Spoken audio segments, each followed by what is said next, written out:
Alhamdulillahi Rabbil Alamin, wassalatu wassalamu ala Sayyidina Muhammadin wa ala alihi wa sahbihi wa barik wa sallim ajma'in. Amma ba'du. Bapak Ibu jamaah Masjid Al-Munir rahimakumullah, alhamdulillah Rabbil Alamin, kita bersyukur kepada Allah Subhanahu wa Ta'ala atas segala nikmat dan rahmat yang telah diberikan kepada kita. Wabil khusus nikmat di malam hari ini, Allah masih menguatkan kaki kita, Allah masih memudahkan diri kita untuk bisa berangkat di Masjid Al-Munir dalam rangka untuk melaksanakan sholat isya berjamaah, dilanjut dengan sholat tarawih, insyaallah nanti dilanjut dengan sholat witir bersama. Maka syukurlah dengan ucapan Alhamdulillahi Rabbil Alamin. Salawat kita sampaikan kepada baginda Rasul sallallahu alaihi wasallam yang ucapan Allahumma salli wa sallim wa barik ala Sayyidina Muhammadin. Mudah-mudahan kita tergolong daripada umatnya kanjeng Nabi Muhammad sallallahu alaihi wasallam, sehingga nanti kita di hari kiamat bisa mendapatkan syafaat dari kanjeng Nabi Muhammad sallallahu alaihi wasallam. Amin ya rabbal alamin. Bapak Ibu jamaah Masjid Al-Munir rahimakumullah, malam hari ini sudah memasuki malam yang ke-13. Hampir separuh puasa sudah hampir kita lewati. Kita berdoa kepada Allah, mudah-mudahan Allah memberikan kesehatan kepada kita semuanya, Allah memberikan umur panjang kepada kita semuanya. Bapak Ibu, terkait puasa ini adalah, puasa itu adalah menahan diri dari segala sesuatu yang membatalkan puasa disertai dengan niatan yang khusus. Itu disebut dengan puasa. Tetapi dalam satu hadis Rasul sallallahu alaihi wasallam menyatakan, kam min shaimin laisa min siyamihi illa al-ju' wal 'atas. Banyak sekali orang-orang yang berpuasa tetapi puasanya itu tidak mendapatkan pahala, hanya mendapatkan lapar dan dahaga. Artinya apa? Kita berpuasa, puasa kita sah, puasa kita sudah gugur kewajibannya, tetapi pahalanya bisa hilang begitu saja. Maka iman, kalau orang Jawa itu ibaratnya iman, kalau kita sudah berpuasa 30 hari atau 29 hari, pahalanya bisa hilang. Maka salah seorang ulama mengatakan di antara hadis Rasul sallallahu alaihi wasallam, di antara sesuatu yang bisa membatalkan pahala puasa kita ada 5. Khamsun yuftirna as-shaim. Ada 5 perkara yang bisa membatalkan pahalanya orang yang berpuasa. Yang pertama adalah al-ghibah. Kemudian yang kedua adalah an-namimah, kemudian wal-kadhib wal nadhru bisyahwah, kemudian wal yamin al-kadhibah. Yaitu ketika kita berpuasa tentunya kita bisa menahan diri dari makan, minum, kemudian kumpul dengan suami istri. Tentunya itu adalah sesuatu yang bisa mengukur kewajiban kita. Tetapi kita harus juga bisa menahan lisan kita, menahan hati kita, menahan telinga kita dari berbuat sesuatu yang dihalalkan oleh Allah Subhanahu wa Ta'ala. Yang pertama adalah ghibah. Jadi ghibah adalah salah satu di antara amal kita yang bisa menggerogoti pahala puasa kita. Maka berbahaya kalau kita berpuasa tapi lisan kita masih menghibah daripada tetangga kita, kawan kita.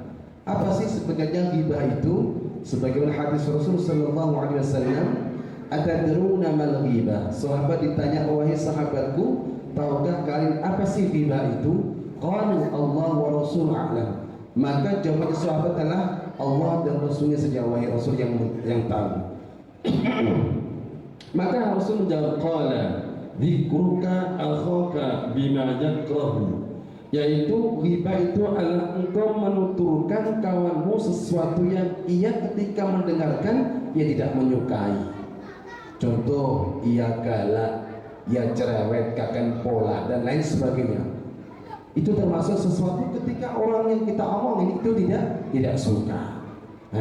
Kila afawaita in kana fi akhina aqul. Wahai Rasul, jikalau aku menyebutkan sesuatu di sifat-sifat konco pusing elek-elek tersebut sesuai dengan kenyataan, kan nggak masalah ya Rasul.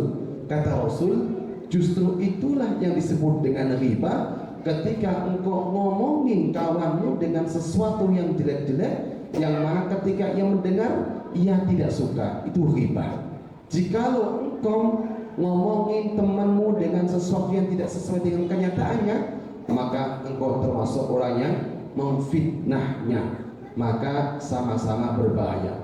Maka kalau dalam Al-Quran dikatakan wala yaghtab ba'dukum ba'd, janganlah sebagian kalian itu menggunjing sebagian yang lainnya.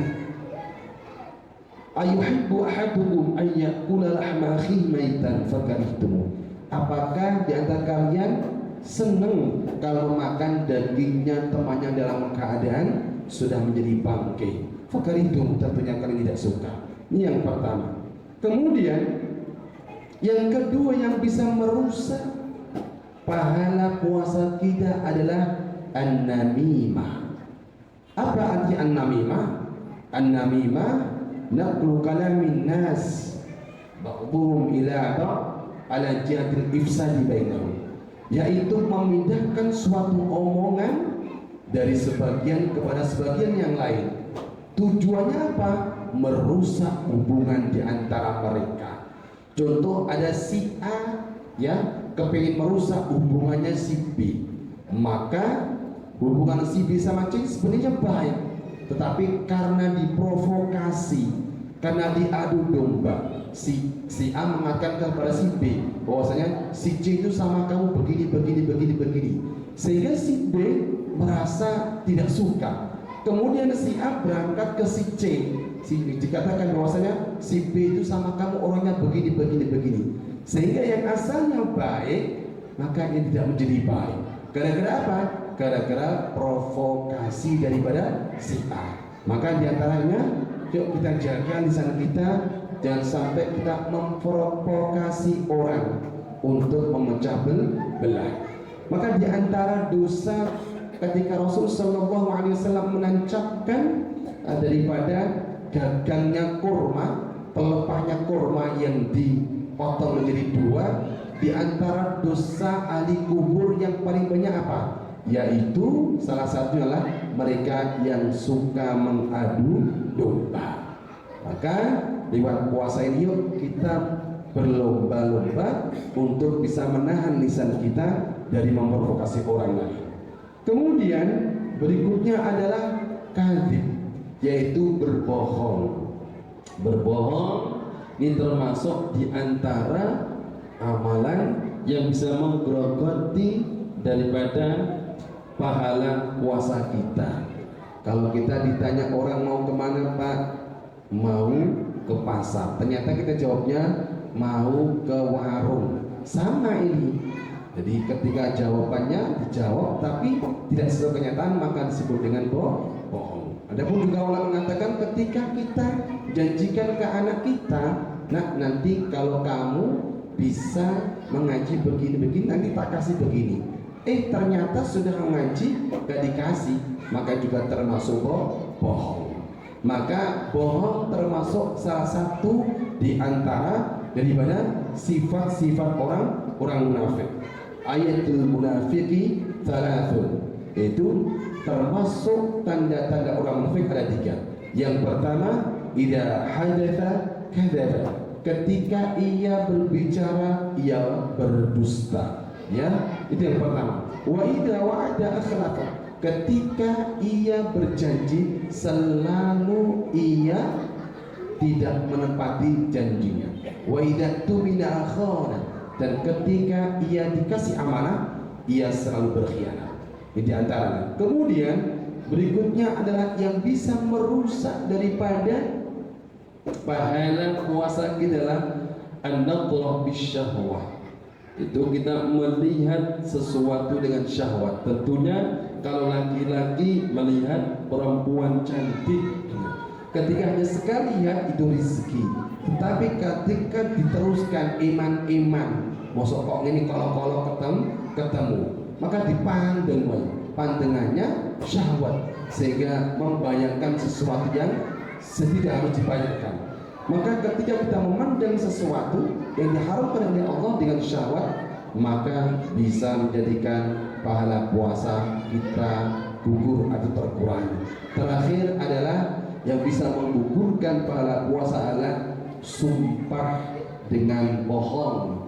Itu sumpah dengan bohong, yakin billah demi Allah aku tidak begini-begini.